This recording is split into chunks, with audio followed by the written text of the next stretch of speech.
This past weekend was a busy weekend for international sports championships with Euro 2020 and Wimbledon. In this episode of the iCantCU podcast, I'll talk about how I watched them and what I missed. I'll also give an update from my retina specialist. From Studio B in Swarthmore, this is the iCantCU podcast with David. It's like blind people for dummies. Hello there, and welcome to episode 134 of the iCantCU podcast. My name is David, at David Benj on all the socials. I really appreciate you joining me for today's episode, and I've, like always, have a couple of things to talk about. But before I get into the things that I had in the teaser, I wanted to just wrap up the NFB National Convention, which ended on Saturday. And the one thing that was very cool this year, even though it was virtual, we had the Keystone chapter get together at Jim Antonacci's house for a some would call it a picnic, some would call it a banquet picnic. Basically, at the end of each both national and state conventions, there's a banquet, and they have speakers, and in between the courses, you listen to speeches about stuff that's going on within the NFB or within the NFB of PA, depending if it's a state or a national. And there's all sorts of stuff going on. So we had a get together, and it was very cool. There was probably around 20 or 25 of us from the Keystone chapter that got together at Jim's house, and it was really, really nice. And, we hadn't seen each other for, 17 months, I guess. Our last meeting in person was February of 2020. So do the math, and I think it works out to 17 months. So it was nice to see everyone again. And it was very cool to be together. I got to talk to a lot of folks who I don't normally talk to, or in one case, I don't even think I had met her before. It turned out to be a girl of Jane's age and who's new to the chapter. And it was just very nice to talk with Annalise and her boyfriend, Chris. And some of the things that she's going through, Liz also talked to her. Liz was actually put to work, so it wasn't much rest for Liz and Jim's wife Pat and a couple other of the sighted folks that were there. They ended up. One of the concerns that I had when we found out we were having pasta is how are all these blind folks going to go and go up and serve themselves and then go and sit down carrying, plates of pasta. Well, they ended up being served by Liz and I think someone named Sue, who I don't think I had met before. And, Pat did all the cooking or some of the cooking and, the serving, anything that needed to be cooked, Pat cooked because it was, she's Jim's wife and it was their house. So that was very nice. But because of Ziggy, we couldn't stay the whole time. We ended up getting up there, I don't know, probably around 3-4 o'clock. And he lives around 45 minutes to an hour away. So Ziggy was going to be in his cage the whole time we were gone because Jacob was working and then had something else going on in his world. So we ended up staying. We were hoping to stay until around 6:30ish and then come back so we could give him dinner and then take him on a walk. Well, I don't think we got home until like 8 o'clock, and so we fed him and then took him on a walk. But while we were on the walk, one of the things about both the national and state conventions, they have door prizes, and they have the door prizes. My guess is to keep people listening and engaged with everything. So you listen for your name to be called out. With a virtual convention, you listen for your name to be called out. If you're on Zoom, you just raise your hand. Or if you're just listening on the phone, you send an email to a certain email address, and then you have to type in. They give you a keyword. It's kind of like a giveaway at a radio station. And so we were out taking Ziggy for a walk after we got home, and right after we walked back in the door, my phone rang, and it was Jim. And he said, they just called your name. You have to send an email. Send an email quick because they called your name for a door prize. And I'm like, oh, great, okay. And I thanked him for it. So I ran down to Studio B and I got on the computer and I sent the email with the code word. And sure enough, I won a $100 gift certificate for the Independence Market. The Independence Market is a place down in Baltimore within the NFB building, NFB HQ, as they say, that has all sorts of stuff for blind folks, obviously. Canes and Braille things and, measuring cups that have Braille on them and all sorts of stuff like that. So $100 obviously is going to go pretty far. And I've already had a look through their catalog, and I know one of the things that I'll be getting is a talking bathroom scale. And I always laugh at it, when I think about a talking bathroom scale, because I could just imagine getting on one day after you've had a lot to eat, or, you got a lot of water weight or whatever. Oh, you've gained a lot since yesterday or something like that. I just think that would be funny. But I am going to get that once my certificate comes. I'm not sure about the other thing. I may get a talking kitchen scale, which I've had in the past, and it wasn't as accurate as the one from Eat Smart. The problem is the one from Eat Smart, it's getting harder and harder for me to see. So obviously I'm going to need something else in the meantime, so I can see what I'm doing, or hear what I'm doing, I guess would be the proper phrase. So the convention ended. It was great to be together with everyone. It was very cool that I won a door prize. Kind of disappointed that I didn't hear my name, but whatever. I got the gift card coming, and I'm looking forward to that. And I'll let you know. I'll put a picture up when I when I get this stuff. So I'm looking forward to trying the bathroom scale because as I've said, the scale that we use now, even though it has everything is good for me where it's not an LED, it's an LCD. So it's, bright numbers on a dark background, which is what I see the best. If I see anything, it's got to be a dark background with very little glare and then something light. Like when I'm looking at my computer screen, it's reversed. I have a black background and then I have white text. And it just makes it easier for me. So I'll let you know, and hopefully that will have something that I could also see if my vision is decent that day. And as I've said before, my vision fluctuates just like any kind of disease or chronic illness. Some days are better than others. The last couple of days, for example, for my psoriatic arthritis has just been awful. And, it's one thing when something hurts when you're moving or doing something, but when you're just sitting there and not doing anything and trying to remain still and, just get comfortable, but yet there's still some pain. It's just that's just awful. But that is the convention for now. And that's next convention we'll be talking about will be the state convention, which is in Harrisburg this November. I'm looking forward to getting to that because it's just, it's just a lot of fun going and, seeing folks from around the state and catching up with them, even though, obviously we do on different Zoom meetings and things like that. So again, that'll be in November. Now, I'm late recording this. I'm recording this on the day it drops because this morning I had an appointment with my retina specialist. His name is Dr. Garg. Some would call him famous because he's been on Action News more than once. And one time when there was an eclipse, and there was another time where they were talking to him about those blue glasses that people get, and I think Jane has a pair or two, for looking at computer screens, which he said is not useful. So I was looking forward, as I've mentioned a few weeks ago, I was looking forward to getting to him because my vision hasn't been right for, again, off and on for the last couple of months. And I was going to go make an appointment with him.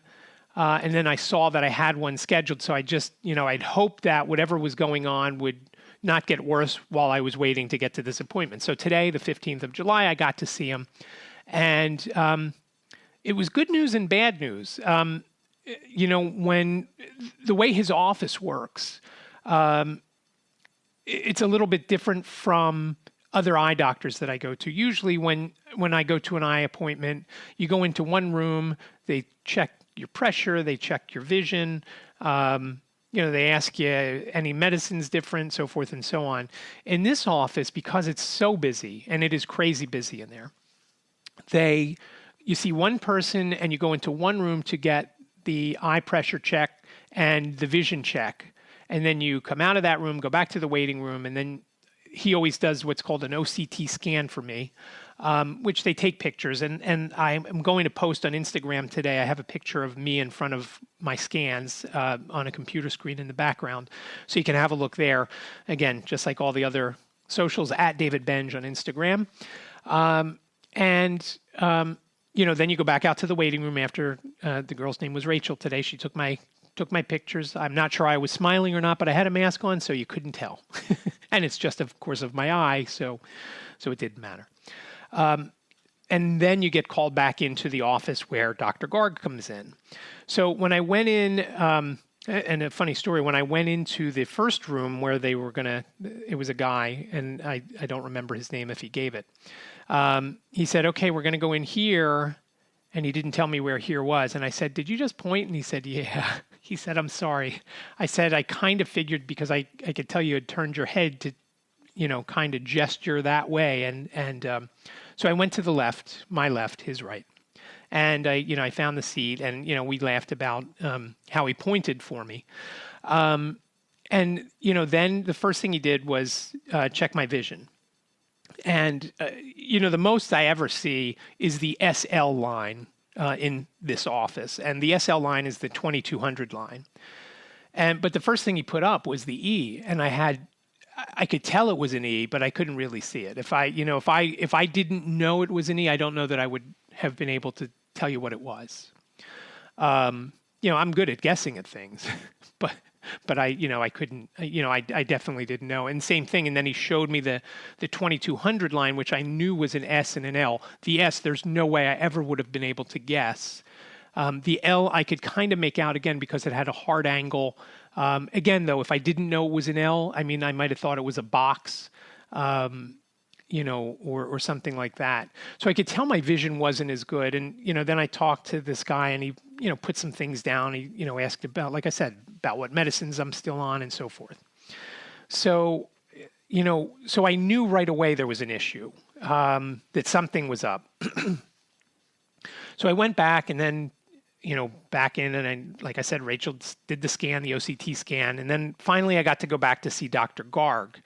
And, I have to be honest, I was a little worried what he was going to say today because, my vision hasn't been great and I've been worried and, I've been, like even walking around the house, and I don't use a cane to walk around the house, hitting the corners of the counter and things like that. So I know something was up.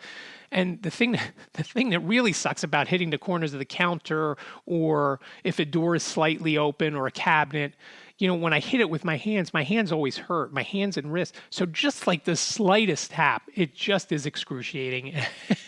And so that part really sucks. So, so with this going in, I'm like, what am I going to need, surgery for something? What's going to go on?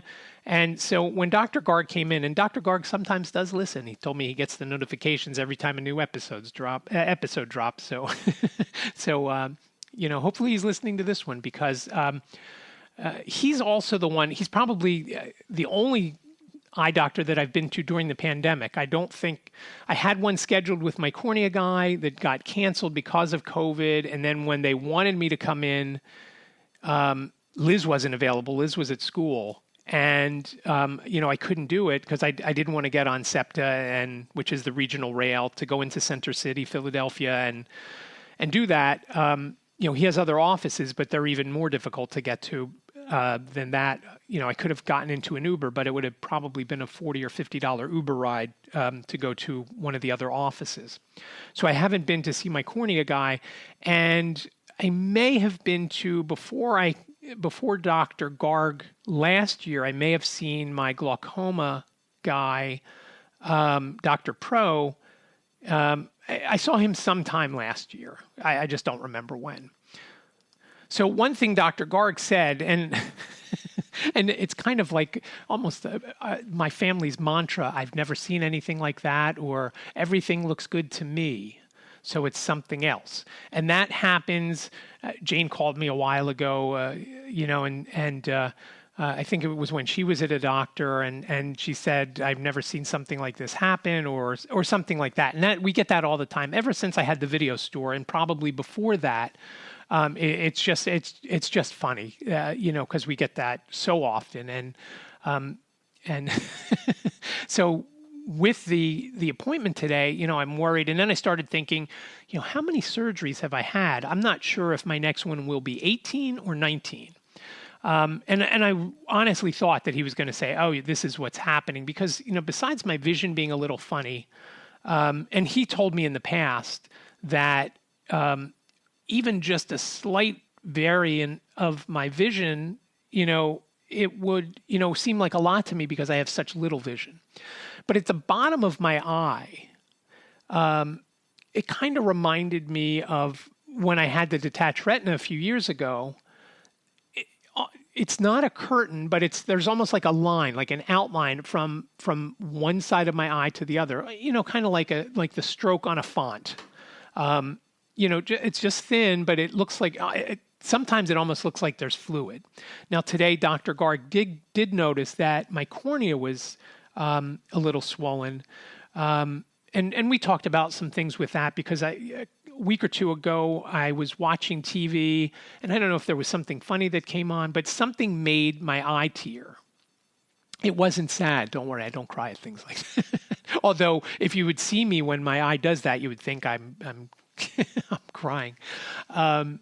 So when my eye, and it was tearing terribly this one night, and after it got done, I'm like, wow. It was almost like I could see again. I mean, obviously I couldn't, but I could read during the news, I could read the person's name who was doing the report, or the person's name who they were interviewing, or, when they had the sports score up in the corner, I could see that, better than, a lot of days. And, I wondered what kind of correlation that had. Well, Dr. Garg wasn't sure.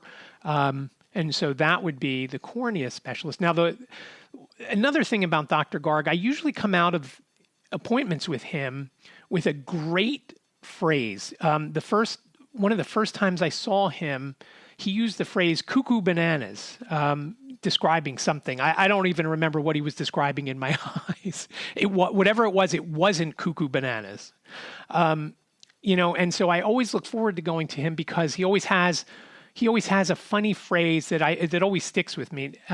When my retina had detached, and he was telling me when I was about to get on a plane to go to London, we were going to visit Jane, or actually come home with Jane, pick her up from when she did her study abroad. And Jacob, Liz, and I were going over for about a week towards the end of her term, or at the end of her term there. 2 days before, I was having trouble, and I finally had gotten an appointment with my local ophthalmologist who sent me to Dr. Garg, who I had already seen before, but, just to be safe, he said, you better go see him before you go. And when I was at Dr. Garg's office that day at that appointment, he was saying, he was doing like the Danger Will Robinson with the arms flailing around and stuff like that. And again, because I can't see well, I couldn't tell exactly how animated he was, but he is very animated like that. And again, always comes up with the great catchphrases. Today, the only phrase I got was, "I'm the least important of all my eye doctors," is what he said. He said, "I'm the least important."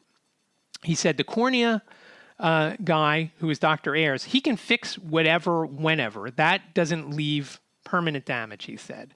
The glaucoma guy, who I should see immediately or soon, and I have an appointment for the 28th of July, you have to go to him regularly, because when something goes wrong there with the glaucoma, you can't get it back, which, I've known in the past, but I never thought of it like that. So that is one person that I should see regularly, because, if there's a glaucoma issue, then, and it takes, in the past, I've been told I had somewhere between 15 and 18% of my vision in my left eye.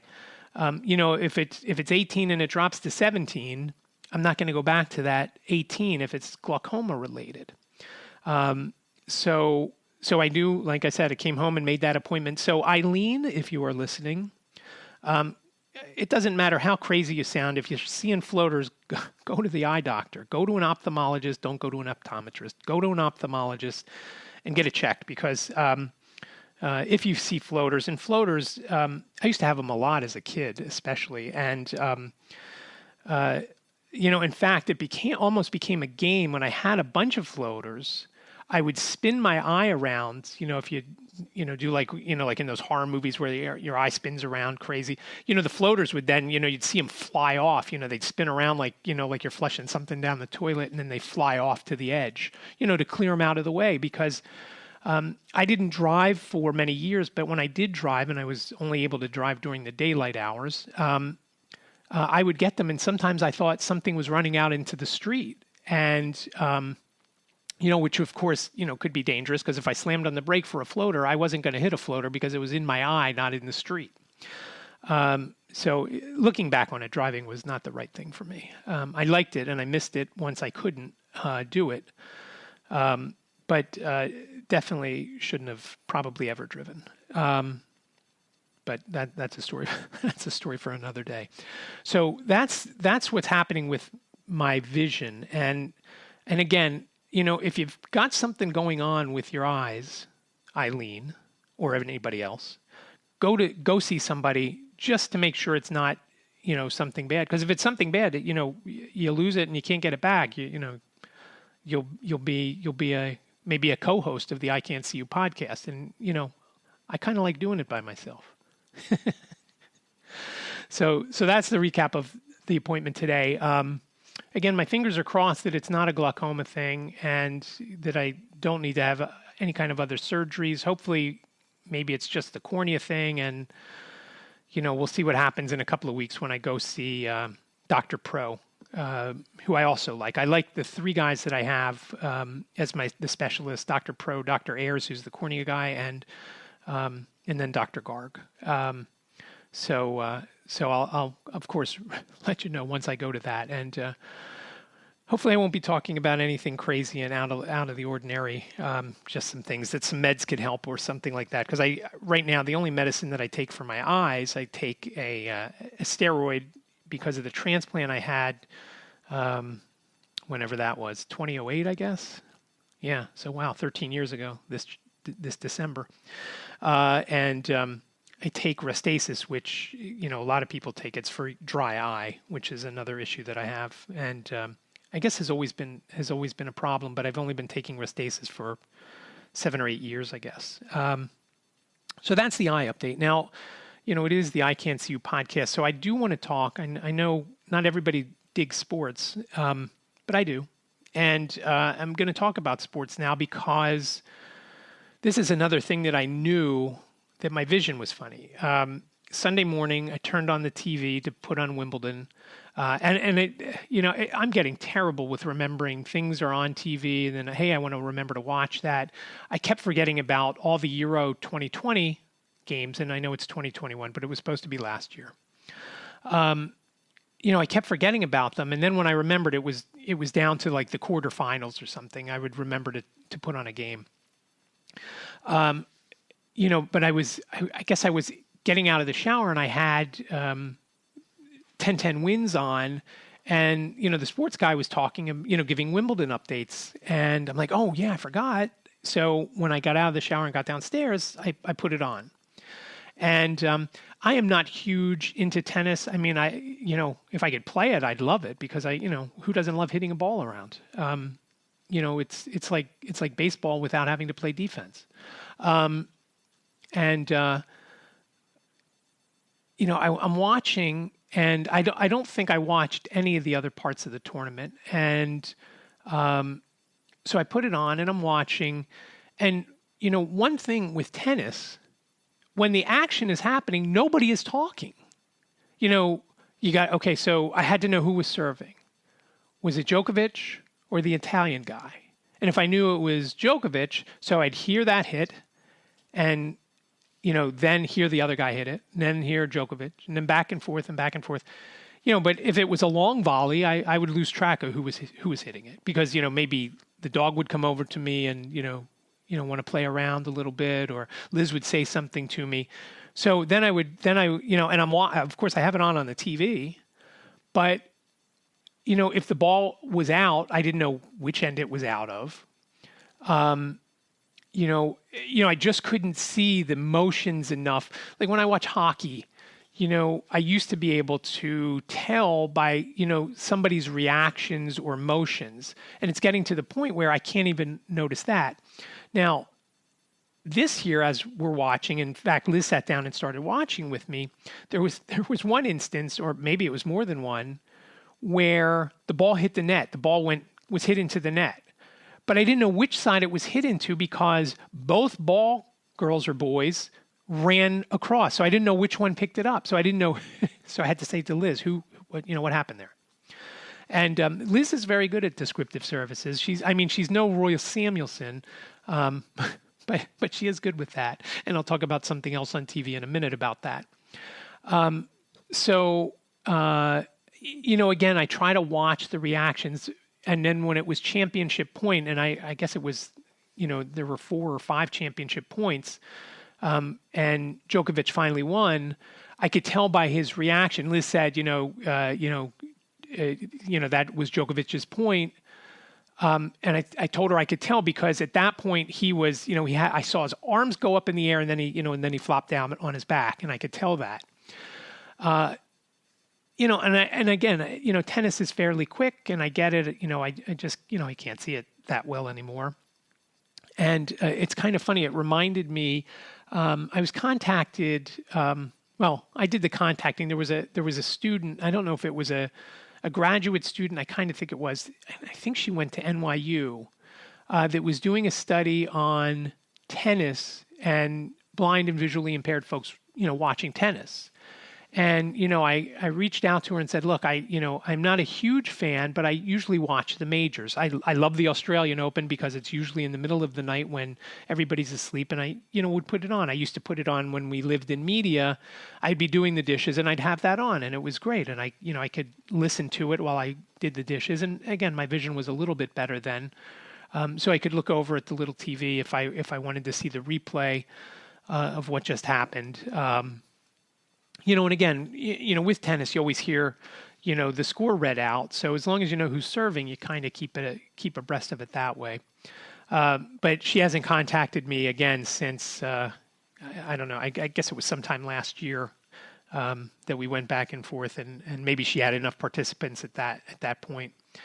I was interested to see what she was looking to do, and making it easier for, blind and visually impaired folks to watch tennis on TV. So that was Sunday morning, and I guess it bled a little bit into Sunday afternoon here in the U.S., Eastern time. Then a couple hours later was Euro 2020. And I love soccer. I watch Premier League games. I sometimes watch Bundesliga games. I'll watch Championship League games, which, is, the top league of the, European UEFA football, which is, there's like 4 teams from the Premier League. Sometimes there's more depending on who won the league title the previous season and so forth. So I love that. I love UEFA Champions League. Because it's that is really the top tier, because you've got the best of the best. You've got the best of, the Premier League, and best of La Liga, and best of Bundesliga, and best with Serie A, and I just love it. So the fact that I kept forgetting that it was even going on, and I missed all those games, both the group stage and then the knockout stage, made me mad, because usually I'm eating lunch at 2 or 3 in the afternoon in the East, and a lot of those games were, in Europe, at 2 or 3 in the afternoon starting. So it would have been great, just like I would watch Monday Night Football, Premier League Monday Night Football, which starts at 3:00 in the East, unless it's the one weekend where daylight savings time stops here in the U.S. and then it's Then I think it starts at 2. So I had the game on and I'm watching and I wanted England. I'm sorry, Maria Rita, I wanted England. I'm happy that you're happy that, your country won, and I know how exciting that is. But I just have, there are some roots that I have in the UK, in England, actually, mostly England. As I mentioned back when I was talking about looking up ancestors, the only person that I could go back far on, ancestrally speaking, is my maternal grandmother. All my other grandparents, my maternal grandfather, I can't go back before him. And I've mentioned in the past, Florentino Hernandez, we're not sure if he was born in Cuba or Spain. And if he wasn't born in Spain, his parents were born in Spain and went to Cuba. But I kind of have a feeling he was born in Spain. But my maternal grandmother, I can go back to the 5th great grandparent. And, with last names like Love and forgetting the others, but I always Love was obviously easy to remember. And, with one exception, if they weren't born in this country, and some were born in North Carolina, but the majority of them were born in England. And there was one, though, going way back, there was one that was born, one of my great-grandparents, and I want to say it was one of the older ones, one of the, 4th or 5th great, was born in Ireland. I was always told when my mom talked about it, my mom always said that her mother was of Irish descent, and, there really isn't that much Irish, in her. It was mostly, like I said, English, which says a lot about me because that's, I'm drawn to the UK and musically and just everything about it. And it's kind of funny. And, Jane's been talking this last week or so that she'd love to move back to London. And so I said, well, keep trying. And the company that she works for, Purple PR, actually has their main offices in London. So maybe one day she can do that, and that would be very cool. So I'm watching this game, and again, I wanted England, and I told Ziggy, I said to him as we were sitting there watching the game, I said, look, buddy, you can root for Azzurri if you want, but I'm rooting for England, and I don't think he really cared, and I don't think he knows that Azzurri means blue in Italian, and that's because they wear blue outfits, blue kits. So when it went to the penalty kicks, I knew that was going to be trouble for England because they are just it's just been their Achilles heel for forever. And so ironic that the two guys that they brought on specifically to take penalties missed, especially the one guy hitting the post. I mean, just unreal. Jane said that guy's going to be killed later. I said he's not Colombian. He's going to live. So I watched that game, and with soccer or football, if you prefer, with soccer, I kind of can tell what's going on again because of the motion. And because of the contrast, again, it's usually a lighter colored ball on a green surface. Sometimes it's a little lighter green than is helpful for me, or if it's a sunny day out, it's tough. But again, this game was at night, so I could kind of see what was going on. And then what I missed, that you would usually replay it. But when it came to the penalties, this is where I knew that I was also having difficulty. I couldn't see, like if the person would strike the ball really hard, and it was a really hard shot, I couldn't tell. I would look to the back of the net to see if it went in. For example, when the last English guy, took the shot and the goalie saved it, I couldn't tell. I couldn't tell what happened. And Liz said, "Oh, he saved it." I'm like, "Oh." And, I knew, and I couldn't even on the replay, I couldn't tell. When the guy hit the post, I didn't see it hit the post. I couldn't tell if it hit the post or the goalie saved it until the replay. But I saw the ball after it hit the post bounce away. There were some times when the goalie would make a save that I could tell. And, I was worried when all this was going on, not because I was worried England was going to lose, because, at the end of the day, it didn't matter one way or the other. One team's going to win and one team's going to lose. And there's, always 4 years, the next 4 years. But, it's, like anything, like any sporting event, whether it's the NFL or Euro or whatever, it's hard to get back there. So, so I knew it was going to be an issue.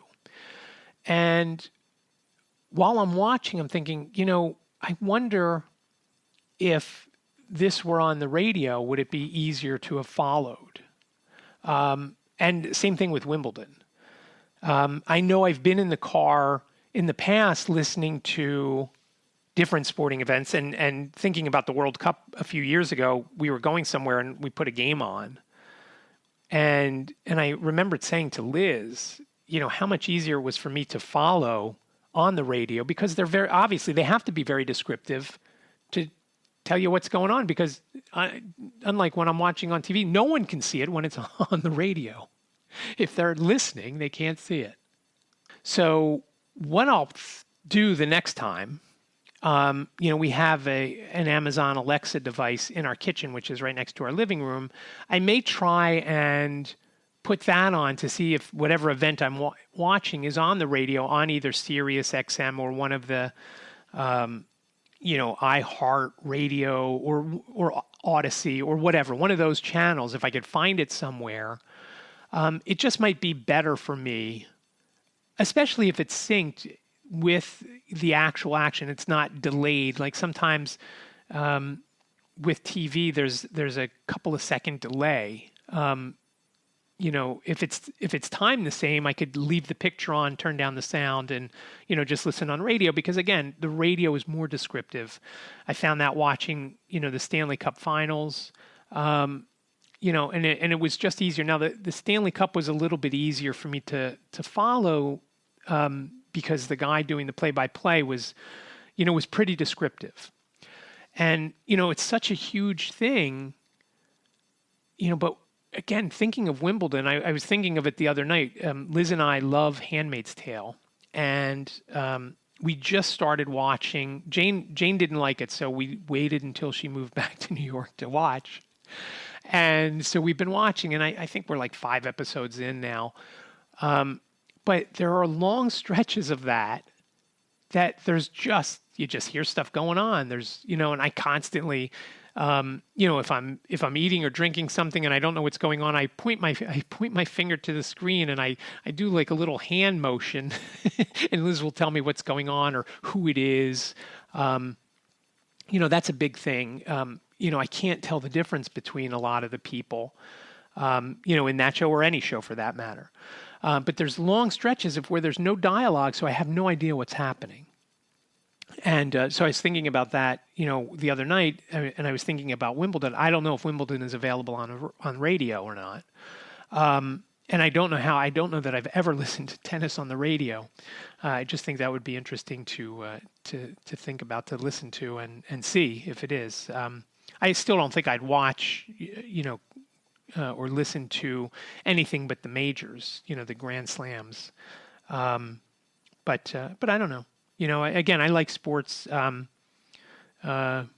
looking forward to the Olympics. Hopefully it will be easy enough for me to follow what's going on. The sports I like in the summer, I love the volleyball, the inside volleyball, not as much the beach volleyball. I don't know why. I do watch the beach volleyball a little bit, but I don't know. It's just, it's a little bit more difficult for me to follow than the inside, because again, it's a white ball up in the air with darkness that's around. Like the beach, there's the darkness, but there's, the sand is lighter, I guess. I don't know. I'll let you know once I watch. because I do watch those two things. And I'm sure there's other things in the Summer Olympics. I am not a big fan of gymnastics. I don't watch that. Swimming, I don't really care too much for. I like to swim, but, I don't know that I'll watch that. Diving, I like. So we'll see. I don't remember everything that I usually watch. I know there's no curling. Not 100% sure why I like curling so much, but but I absolutely love it, and I don't know why. And I actually, there was some sort of championship going on that I happened to find when I was looking around a couple of weeks ago for something to watch. It was some sort of international, I don't know if it was world championships or whatever, but, I watched because there's just something about it. I don't know. And it's pretty descriptive, and you could, between the announcers and, the people throwing the rocks, telling them, sweep or don't sweep, or, then the announcer saying, oh, it's hooking a little to the left or whatever. And I just love that. Can't answer that. Don't know why. Just love it. And so I'm looking forward to the Olympics, though, for some of this stuff, because there really hasn't been too much on TV lately. And I've kind of lost my taste for baseball. And I think part of that is I can't really follow it. And it's just kind of boring to me. I don't know why. I mean, at least soccer always has the ball moving around. Baseball has so much downtime. I'm not going to knock it, though. To be at a game, is great to sit out there and, be together with friends and talk and whatnot. But again, if I'm talking with friends, there's a lot cheaper way I could do that, sitting in a park where it doesn't cost $30 to get to get in, or whatever. I don't even know what it costs anymore. I know that I have somewhere in our house, I have a Lucite #1 with our World Series ticket from 1980 when the Phillies won the World Series for the first time. And the ticket price on that World Series ticket is $9.50. So, I guess that's dating me because that's, 41 years ago now. So can you imagine $9.50 to get into a World Series game? What were the regular season prices? I can't even imagine. And I don't have a ticket stub to prove what they were. So that is what I have for you today. Oh, I do have one more thing with White Canes Connect. We have a new episode coming out, hopefully next week. We have one more interview to do, and then I get to work with cutting it up and adding all the cool stuff. And I will put a link to it because you can still listen to the first episode.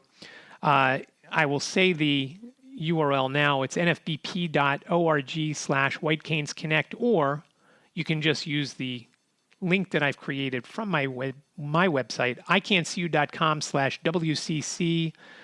That's iCantCU.com/WCC for White Canes Connect.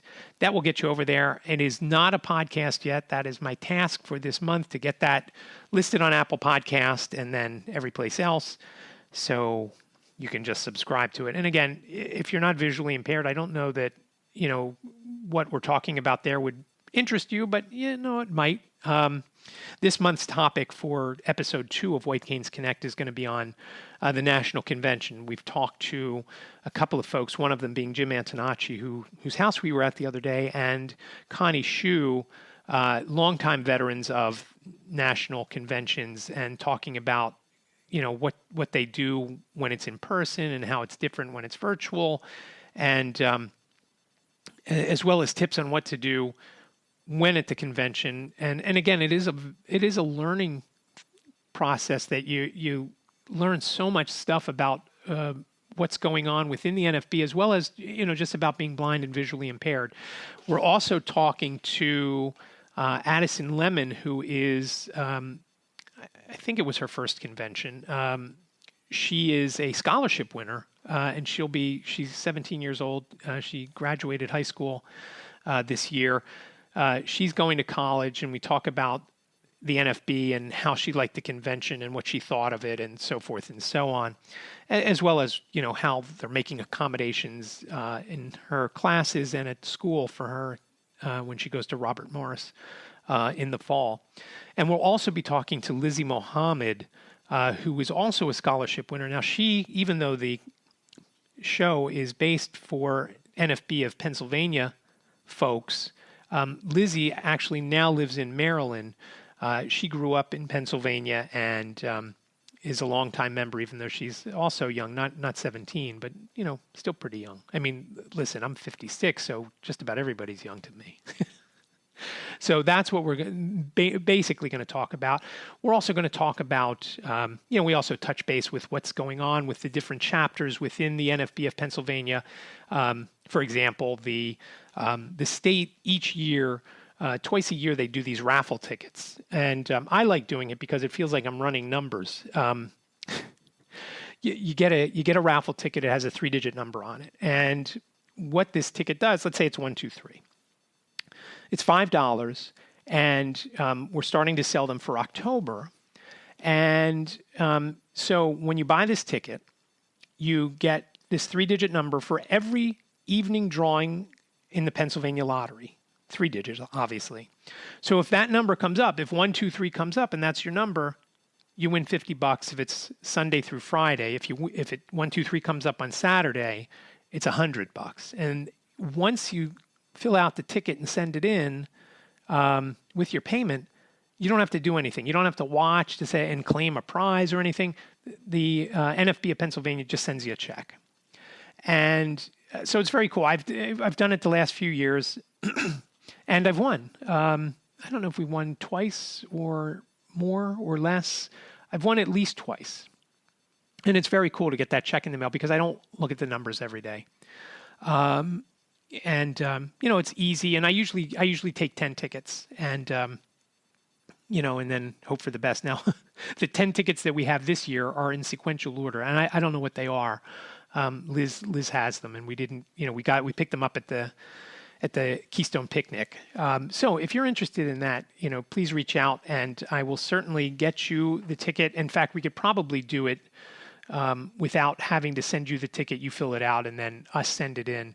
We can probably do it where Liz would fill out your information on it and hold the stubs or send you the stubs in the mail. And, obviously you would send a check to me and, made out to the Keystone chapter. And, then you just sit back and wait for October to get here and watch for your number to come out in the Pennsylvania Lottery evening drawing for the 3-digit number. It's very cool. So we'll talk about that. We'll also talk about the Keystone chapter is selling Keystone chapter T-shirts. They're an Irish green, which I know I've mentioned in a previous episode. They're $20, and they have the logo on the front, Keystone chapter logo, and then on the back it has the NFB tagline, "Live the life you want." One of the things that I liked that was said over and over again, and it is one of the things about the NFB. It's don't let your blindness define you, which made me laugh because one of the members of the NFB of Pennsylvania said during the convention, when the state always has a board meeting during the national convention. So each state, so California has a meeting, and it's all the same time, from 11 a.m. to 1 p.m. on the Friday of the convention. So we're at this meeting on the Friday from 11 to 1. And one of the people who was a member of the NFB of PA was saying, oh, I can't do that because I'm blind. And I laughed.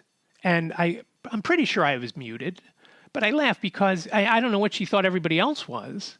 I mean, it's called the National Federation of the Blind.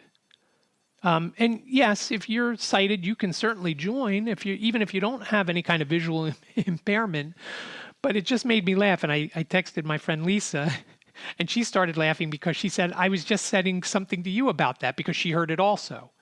And the person that said it is quite a character. And so it'll be interesting to see if she ever makes it to a state or national convention, because I've never met her in person. But I look forward to her antics. She is very demanding and very needy with, I just said it's a girl. And I didn't want to, and now everybody knows. So yeah, I hope to someday meet her IRL, as they say, just just to get a handle on that. Makes me laugh. But that is all I have for you today. Episode 134 of the iCantCU podcast. Remember, please reach out if you have questions, comments, want to buy some of those raffle tickets. Make me feel like I'm running numbers. You can give a call, 646-926-6350. Leave a voicemail. You have up to 3 minutes, and I can use it in an upcoming episode. Whether you have questions, comments, statements, want to bash me up and down how bad the podcast is or how great it is, whatever you think, please do that. 646-926-6350.